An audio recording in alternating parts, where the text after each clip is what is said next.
Ulama-ulama hakikat nerangaken masalah la haula wala quwata illa billah. Niku mboten usah kultu, mboten usah saya katakan atau misalnya sebelum wiridan menikul tu la haula wala quwata illa billah. Atau aktarifu saya mengakui la haula wala quwata illa billah. Begitu juga masalah la ilaha illallah subhanallah walhamdulillah. Ini eleng-eleng. Termasuk yang meyakini demikian itu suatu hikam yang ngarang hikam. Dados ngeten. Kenapa la haula wala quwata illa billah? Tidak ada kekuatan untuk taat dan tidak ada kekuatan untuk menghindari maksiat kecuali atas nama Allah itu sendiri. Kecuali karena Allah itu sendiri. Jika seseorang latihan ikhlas kemudian mengatakan misalnya amil tulillah, sholai tulillah atau saya zakat sedekah itu nama billah. Maka itu punya masalah tauhid di mana seakan-akan itu Allah di sini di atas misalnya. Terus saya di bawah, terus saya bilang ya Allah, saya ini beramal. Kemudian amal saya peruntukkan engkau. Berarti ada hamba di bawah yaitu amil itu, sholat itu, ya, kasot. Ya Allah saya sedekah. Kemudian sedekah saya ini saya kasihkan engkau demi engkau. Berarti di sini ada rivalitas wujud, yaitu wujudnya Allah itu sendiri dan wujud kamu sing sok suci, sok sedekah. Dan itu melukai tauhid. Karena kamu sadar wujud kamu sadar amal kamu BR terhadap prestasi kamu. Sehingga sirinya kenapa Nabi itu tidak pernah mengajarkan usabbihu subhanallah atau hamidtu alhamdulillah. Tapi semua wiridan tidak usah dimulai gitu langsung subhanallah, subhanallah, alhamdulillah, alhamdulillah. Bukan sampean ra usah anut kitab-kitab sing nerangno subhanallah usabbihu subhanallah. Niku papan bawah niku sing nafsiri ngoten niku itu buatan kelas. Sing aran wong fikih. Artinya orang-orang yang cara pandang masih kelas fikih. Itu dilawan total oleh para ulama hakikat. Kalau baleni malah ini. Ketika kamu mengatakan sholaitu lillah, saya sholat karena Allah, saya zakat karena Allah, saya puasa karena Allah. Itu kan seakan-akan ada saya yang juga wujud, kemudian ada Allah yang juga wujud. Saya yang beramal, kemudian amal ini saya peruntukkan Allah. Saya ulang lagi, itu menurut orang ilmu hakikat dianggap masih melukai tauhid karena ada rivalitas wujud, yaitu wujud kamu dan wujudnya Allah. Sebab itu kata ulama-ulama hakikat, sebab itu la haula wala quwata ora illa lillah tapi illah. Kalau illa lillah nanti jadinya kan ada kekuatan ibadah yang dilakukan hamba, kemudian lillah demi Allah. Tapi kalau billah kan tidak begitu, tidak ada kekuatan apapun kecuali atas nama Allah. Berarti begini logikanya. Ya Allah, engkau menjadikan saya sholat, engkau menjadikan saya berzakat, engkau menjadikan saya berhaji. Dan semua kejadian ini karena engkau, karena kekuatan engkau, karena hidayat engkau. Dan kemudian menurut aturan engkau, ya memang dari engkau, ya milik engkau. Jadi itu lebih membunuh syirik, membunuh riya, membunuh ujub. Jadi kemana itu lebih efektif untuk memantapkan apa? Tauhid. Ya coba misalnya dari awal kalau gak ada duit tak juta. Dari awal saya menganggap ini uang Tuhan. Saya bisa zakat juga yakin itu hadiah Tuhan, hidayat Tuhan. Kemudian saya yakin Tuhan pula yang punya uang ini yang memerintahkan saya sedekah. Lu rasa latihan ikhlas, rasa konsultasi ikhlas, mesti ikhlasin. Ngerarok popo deh. Bahkan dia tidak melihat kekuatan yang ada pada dirinya. Nah di sini orang yang punya mental begitu tentu sudah dikanzun min kunuzil jannah. Dia sudah sangat dekat dengan surga atau kanzun min kunuzil arsy. Dia secara berpikir sudah berpikir ala aras, tidak berpikir ala bumi yang profan yang. Nah, kenapa saya ngajinya riyen la ilaha illallah saniki la haula wala quwata illa billah. Kemarin kan kalau terangkan. Ketika al-mukmin sudah yakin la ilaha illallah, tidak ada wujud hakiki kecuali Allah. Ini kan kalau balen malih kalau terangkan. Wujud yang sekarang ada kayak saya sampeyan sekarang ada. Itu saiki wujud. Dijotosi wong ya lara, tiba ya lara, ora duwe sumpek. Sawangane rugen barang wujud. Dipisoi wong ya lara ati. Ini sawangane wujud. Tapi wujud yang sekarang kamu lihat itu wujud yang semu karena imkanul adam bisa ditiadakan, bisa ditsunami, digempakan, pokoknya bisa ditiadakan. Sebuah wujud yang bisa dihilangkan namanya tidak wajibin wujud. Nah, karena eksistensi wujud manusia ini wujud yang bisa dimusnahkan, begitu juga bumi bisa gempa, laut bisa kering, matahari besar tak bisa hancur. Semua wujud yang ada ini semuanya imkanul adam, bisa ditiadakan. Barang yang bisa ditiadakan tentu tanpa eksistensi. Paham ya? Tanpa apa? Eksistensi. Nah, sesuatu yang tanpa eksistensi tentu nggak bisa diperbandingkan dengan Allah yang wajibil wujud. Kemana dunia presiden dunia mati kabeh, dunia tetap apik. Wong sak dunia mati kabeh, dunia tetap apik. Langit bumi hancur, dunia tetap apik. Mau mengeran gak gawe gantine. Lah ana Allah sing ilang lha niku perkara tenan. Mane kula nu ape mati, cara mati tetap seneng. Kula boten kuwatir sing khotimah berat. Kula cara ape mati wis matur. Gusti anggere pangerane dek jenengan boten napa-napa. Mumpun anggere boten ganti pangeran boten ono. Paling banter kula zaman teng donya sing Rahman nggih jenengan. Mungkin teng akhirat sifat Rahman ya tetep bae. Tak pikir jenengan ora ngarana sing iso ganti sifat Rahman jenengan. Kita harus punya tauhid sekelas itu. Makanya mangqala la ilaha illallah dakhalal. Orang yang yakin bahwa yang wujud hakiki itu hanya Allah pasti di surga. Yang menjadikan kita sampai mati nangis itu mesti ke wujud temloro ya kok Allah baik kowe. Kowe mbok pikirno nasib Gusti kula ning swarga tan neraka kaya apa larane kula nak ning neraka. Lah Allah sing dadi pangeran. Jebule gak nangisi aku to nangisi awakmu dhewe. Wujud ra pentinge kok mbok tangisi. Paham? Wujud itu ora pentinge kok mbok. Tidak ada di hadis wong sing sampai mati muni nasib-nasib di swarga ora. Mangka na akhiru kalamihi Allah dakhalal. Allah ora trimo ngape mati jadi nyebut liyane ora trimo, paham? Dan sementara kita diajarkan ape mati dari kondono ben mlebu. Itu ajaran sesat ya menerang. Ora ono hadis. Sing ono ya mangka na akhiru kalamihi Allah dakhalal jannah. La ilaha illallah dakhalal. Karena wujud kita tidak penting. Kenapa kamu diskusikan dengan zat yang super penting? Wong itu gale gamane nek kowe diskusi awakmu dhewe pangeran kok sampean lapor kula. Gus, kula niku gadah tempe setunggal pun kula goreng kok jenengan tempe bakas ning ngarep. Kena bakas nak tempe ning ngarepe pangeran, padha karo bakas wujud yang tidak penting di depan zat yang wujudnya paling penting. Sehingga dalam ilmu hakikat dikenal makom fana. Makom fana makom rusak, di mana orang meyakini semuanya tidak ada, yang ada hanya Allah Subhanahu wa taala. Sehingga ketika mau meninggal pun hanya bilang Allah. Mana tahu terus no? Allah, paling ono di suatu Gusti ampun sampai mesti neraka lho ono nek awake ono meneh sine kadun nafsi. Yo nangis mesti kowe mesti eling dosa, eling utang, eling macam-macam terus. Eling anak bojo. Dan itu harus dilatih sekarang ngomong di rumah mati sampean latih. Dilatih di mana membunuh kadun nafsi. Paham ya? Ya itu tadi, pertama dilatih pakai hujah ilmiah, ya. Pakai hujah apa? Ilmiah. Bahwa wujud yang sekarang kita saksikan adalah wujud yang bisa dimusnahkan. Itu cara bahasa Arab jenenge imkanul adam, bisa dimusnahkan. Lah yang sekarang kamu vonis tidak ada, misalnya cucu kita, sekarang kan belum ada. Itu imkanul wujud. Berarti anak cucu kita yang sekarang belum ada, cucu kita misalnya. Itu kan sekarang adam, tapi imkanul wujud. Yang sekarang ada kayak kita bisa dimusnahkan. Kalau begitu saat Adam juga Adam yang tidak hakiki. Saat wujud ya tidak wujud yang gampangannya ratau benar. Semuanya serba semu.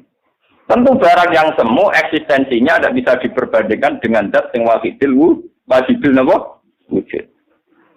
Nah ini rumah tenan. Lah nak ngoten ketika sampai beribadah, saya sholat, saya zakat, saya sedekah. Itu kurang baik. Karena ada saya, ada Allah. Makanya tidak sebaiknya tidak sholaitu lillah, tapi sholaitu billah. Bukan tasaddaqtu lillah, tapi tasaddaqtu billah. Dan itu sini la haula wala quwata. Niku cara ilmu hadis. Kan kula belani malih niku cara ilmu hadis. Nah cara ilmu fikih, cara ilmu syariat biasa. Yes. Kula sedekah karena Allah Taala. Kula sedekah karena senajan to diguyu-guyu pangeran tapi niku dibener cara syariat. Mana cara hikam nak ngeten. Fate fatat tubul ajra mimman huwa muhdihi ilaika. Akalmu ning ndi. Jadi kamane ngeten. Sale ruhen kere. Kan kowe kere, ya Gus kula kere. Kita tak 2 juta. Dagangno. Nak bar tipek kowe. Kula baleni. Kan kowe kere, nggih kere karuan kere Gus. Ora foto kata kono. Kowe tak 2 juta kan dagang. Kok nak bar tipek kowe. Terus laporan Mbak Gus, kalau dagang modal 2 juta, saiki badi jadi 5 juta. Ya apa yang Pak kowe? Ya apa ini Gus, wong kula untuk prestasi nggih apa? Lha duwe iku kok aku. Bareng kok badi tak kon ngepek kowe. Lho saiki kan untuk aku kon apa? Lah pangeran nggih ngoten, kowe iso salat mergo hidayate Allah. Iso zakat yo hidayate Allah. Sing mbok zakat yo donyane. Lho kan itu bareng prestasi Gusti kayak swarga lho, kula wis prestasi. Oh pangeran mesti tersinggung kok karepe kuwi. Kok aku terkeke malah tuntut. Iku jenenge kaifatat nuzul ajra mimman wa muhdi ilaika. Bagaimana Anda nuntut upah dari orang yang mengasih hadiah kamu, dari zat yang mengasih? Lah ya kowe itu hidayahnya tuh sing ngekeki sapa? Allah. Iso sedekah sing ngekeki donya.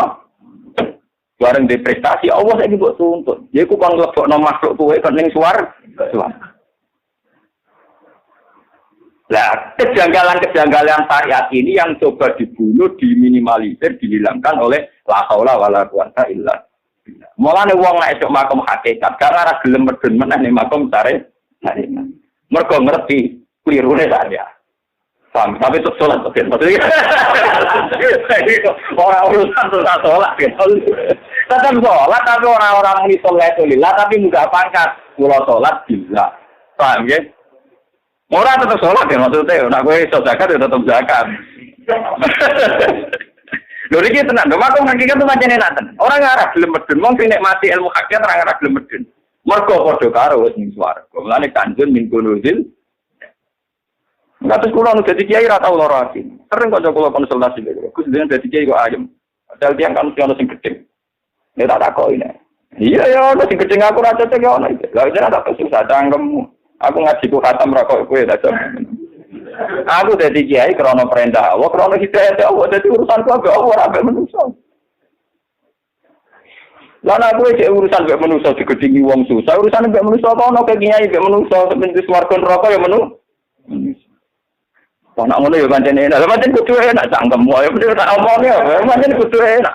Saraku aku mulai cilik diajari aku abdu ora abdun nas. Ciri utama mukmin ngaku abdu ora abdun. Nah, malah nek kanjeng Nabi dadi nabi ku nyaman, bae disiksa sesuk. Ning wong kafir nyaman. Apa mulai dhisik Nabi muni ini abdu.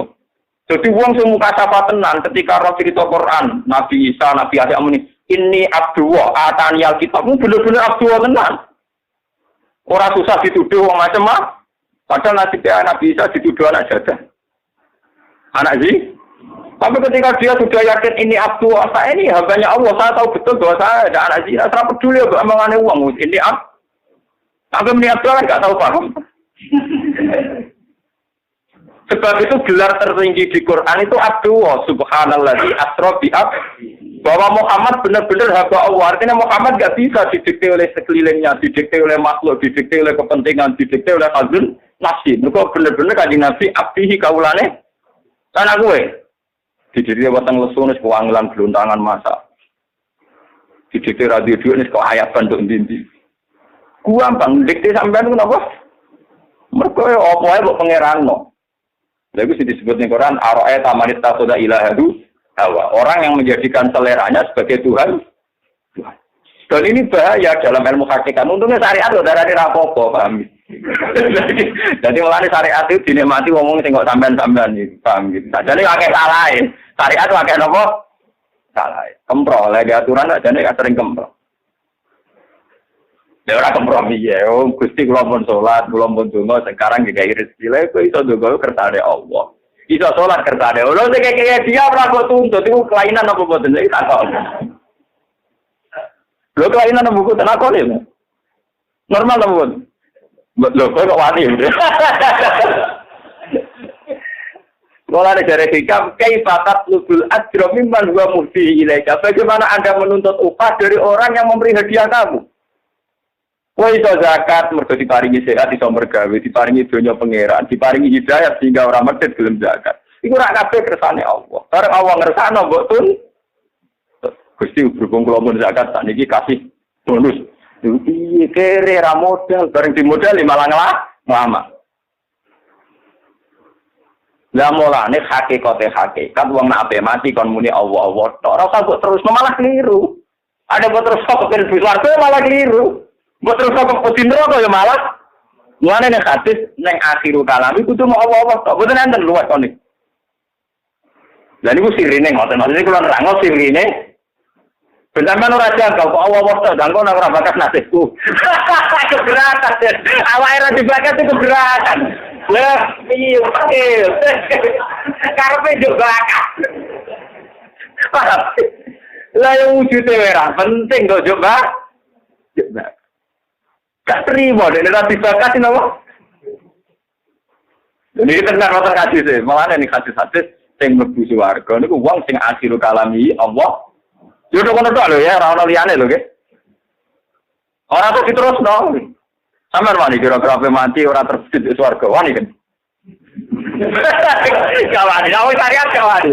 Gak ada nyali. Mergo pikirane kok Allah aja maksudnya terus. Aku ini bisa kok bingung tentang pemikiran. Kasih nyali ya, kasih nyali. Aku yakin rai-rai sama nanti nyali. Ketorong gue lah ngaji kalau bilo talatnya jadi wani. Aku ya baru kayak guru deh. Tapi agak dilatih mursid itu gak kuat. Mulai yang Bojonegoro ada mursid itu puluhan tahun jadi mursid sepuh. Nembe ini apa? Ini ngakoni. Terus kulon jadi mursid selawase tapi nyaman bawa dikasih jenengan. Berarti kulon mursid tapi. Ya aku bilang. Lho tuan kulon mboten krana sombong. Kulo yakin ilmu sinten kulo ilmu guyonan. Allah maringi aku ngalim, dadi maringi aku mulang. Dadi kulo niku ning dhewe ilmu guyonan salah ipun. Bala kurte hakikat ya Allah. Jadi guyonan kulo cek guyonan sufi mantap. Mereka dari kasih an-nawah wal haqqu wa annama yakuna min duni wal batil. Jadi sing Allah itu hak, kabeh liyane Allah hakikate mau batil lu semu. Pas wujud iso ditiadakan, pasti ada bisa diwujudkan. Jadi profan, semuanya serba tidak jelas. Barang tidak jelas tentu tidak bisa diidam-idamkan di dewa. Tentu yang paling jelas adalah Allah. Mulane nek ape mati, mangkana akhirul kalami Allah. Tapi itu tadi, saya yakin, wong syariat gak dinyali, pun ngatur. Wong kula balik nek ada wong sekeran, kula nu yo elek-elek kiai. Ngrono sekeran ngundang kula. Kok tekan rubus warga. Itu agak mikir. Oke, masalah kula masalah genan dunya tak kira Abu Nawas. Dene ape mati kancane Abu Nawas ape mati yo. Titip salam kanggo bapak. Murah ada kalimat neraka.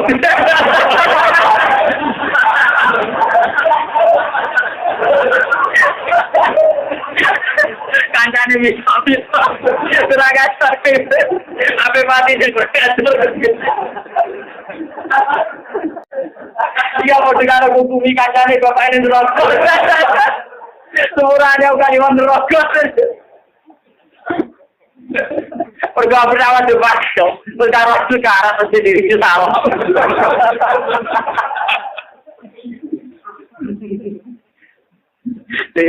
Sebenarnya Gunawan murahnya enggak liwat. Artinya aku temu bapak mau neraka. Lho niki cerita ngaji, tapi ilmu hakikat itu gue tengah di mawon. Kalau nyuwun sotoken gitu, sholat gitu. Tetap boso, ya boso, ya tetap napa? Boso, wah ya boso, tetap boso, nak iso boso. Mungkin ada orang melarat tak boso malah susah. Kalau ditolong melarat lagi tak gerompulan, itu apa boso susah, tapi boso malah susah. Anak aja salim, bujuk salim, gue nak boso tak kena apa?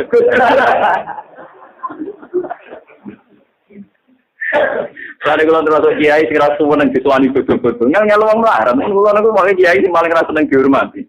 Repot, napa?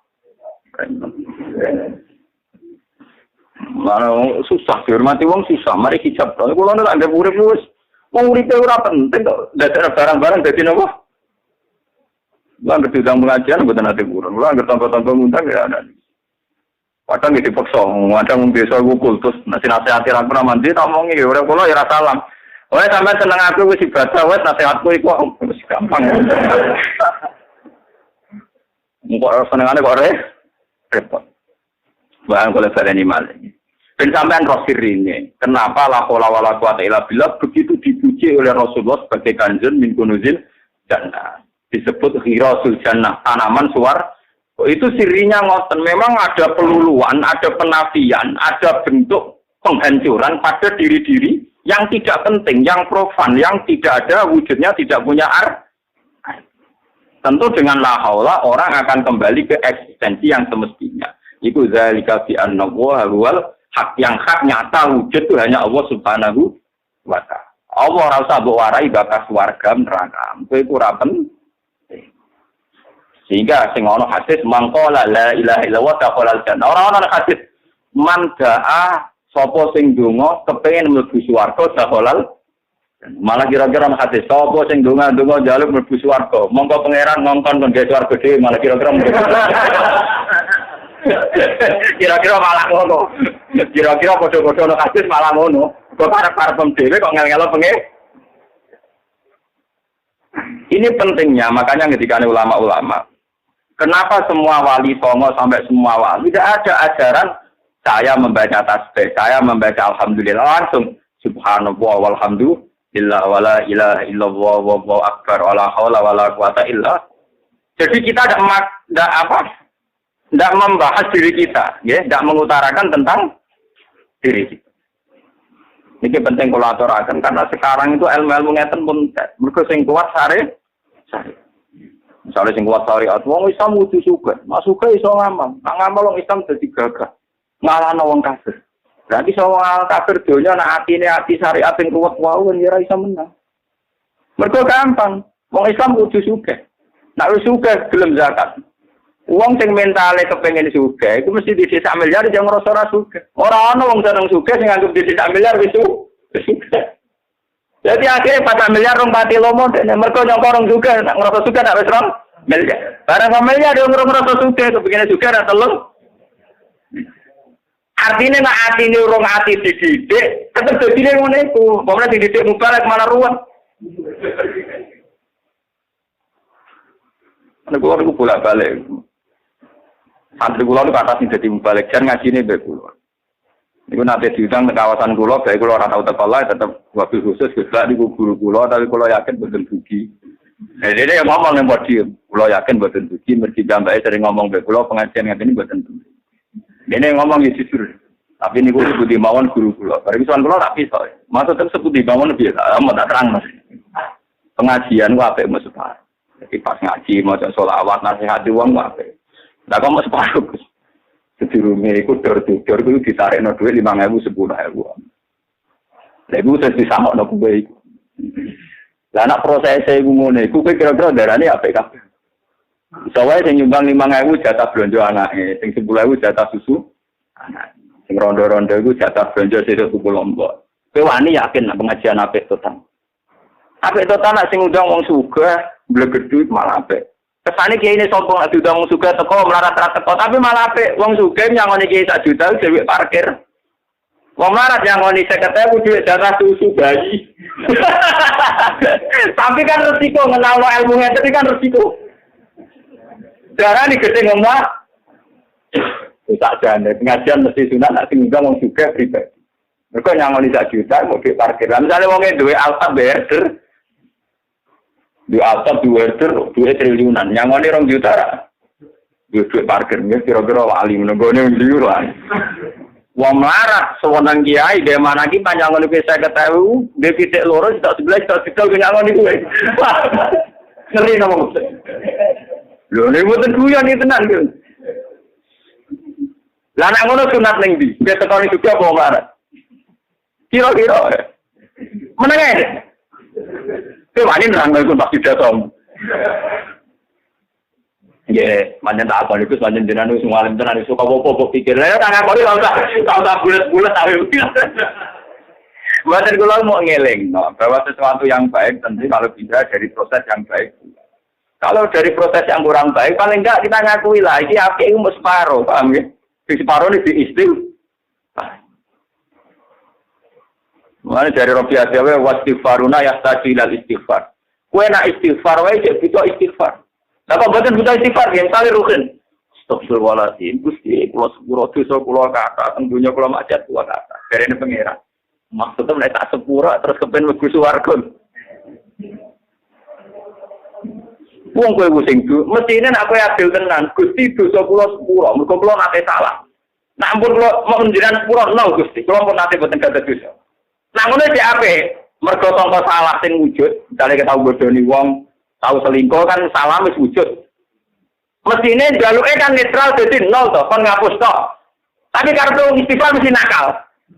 Maksudnya di sepuro itu suarga, paham? Mulai dari Rabi Adawiyah itu, wastighfaruna yang taju ilal. Mereka tukang jalan sepuro pengiran rata-rata kriminal. Mereka pikirannya mesti ngoten. Lewu tangan memakai, nyaur rapati iso, juga jadi bodoh ini kan dosa. Paham ya? Tapi karena Gusti, kalau paling rezeki jembar, maksudnya ya iso nyaur, terus juga suga. Orang terima mesti iso nyaur tahu napa? Paham ya? Nak ngono sawangane tawadu istighfar tapi penuh keangkuhan. Sebetulnya penuh napa? Wala wong sing istighfar nangis-nangis itu. Pikirannya kan wedi dosane dihisab. Tapi mesti ra trimo, cara dinolak tok mesti napa? Karepe bos. Bagaimana mungkin orang yang prestasinya gremotan dosa kemudian modal istighfar kadang-kadang wae kok langsung terus swarga iku? Ya itu keangkuhan. Napa? Amalane dawuh Rabi Adawiyah wastighfaruna yahtaju ilal istighfar. Saat kita juk sepuro pangeran, ujek butuh sepuro meneh. Ijek butuh istighfar. Mulane jumlahe kon nambahi. Misale 100 sing njaluk dosane di sepuro, 100 meneh nyepurano istighfare, 100 meneh nyepurano mergo kadun sine, 100 meneh walhasil dadine pirang-pirang. Mulane dari ulama, kenapa kok istighfar ping 1000 wong Kanjeng Nabi ping 100. Nah Kanjeng Nabi ping 100 ora duwe salah, berarti sing disalah kan dikeloro 200. Lah salah pirang-pirang tolong. Ya kira-kira nang biasa 1000 lah terjadi 1000 gara-garane niku. Wong nabine 100, logikane nek nabi ra salah wae napa? 100 sing salah ya saiki 200, salah ya bolak-balik. Wis wae boleh kena 1000. Boleh kena 1000 kenapa? Lha niku tenan. Wis ngono sik Rabi Adawiyah ngendikan wastighfaruna yahtaju. Ya karena istighfar itu tetap ada keangkuhan. Dia ada napa? Misalnya kowe salah mbek majikan. Bobodoni urusan apa dipecat. Mesti kowe yo sepuro ora sekedar melupakan salah itu, tapi terus diterima lagi kok untuk gaji lagi. Jadi mesti ana unsur angkuhe. Minta maaf itu mesti ana unsur lebihnya. Kowe salah mbek majikan apa dipecat. Kowe yo sepuro itu bukan sekedar supaya majikan itu melupakan masalah itu kan enggak. Terus enggak dipecat, terus dapat gaji lagi. Wong bar salah kok bakasane wis kepengin dapat gaji. Padha wong dosa mek pangeran kan astagfirullah manane salah dimaafkan. Put masuk apa? Nah, keangkuhan inilah yang menurut Rabi Adawiyah wastighfaruna yahtaju ilal istighfar. Paham ya? Nah, sampean pokoknya butuh istighfar. Nah, sampean di cara kula nggih dengan kita pun Pak. Mumpun kula itu. Mergo Kanjeng Nabi niku 100. Pinten? Mosok wis delok. Ya suwi ya. Cara wong kira nikmati pangeran ya wis suwi. Ya repot. Nerangno wong rong nikmati pangeran ya repot. Paham. Jadi repot. Paham. Jadi kalau terangkan, nak sampean ra iso istighfar ping 1000, ra iso ngamal sing akeh. Minimal secara tauhid kita sudah la haula wala quwata illa billah. Bahwa segala yang kita miliki, kita bisa sholat, bisa zakat, bisa sedekah, bisa haji itu semua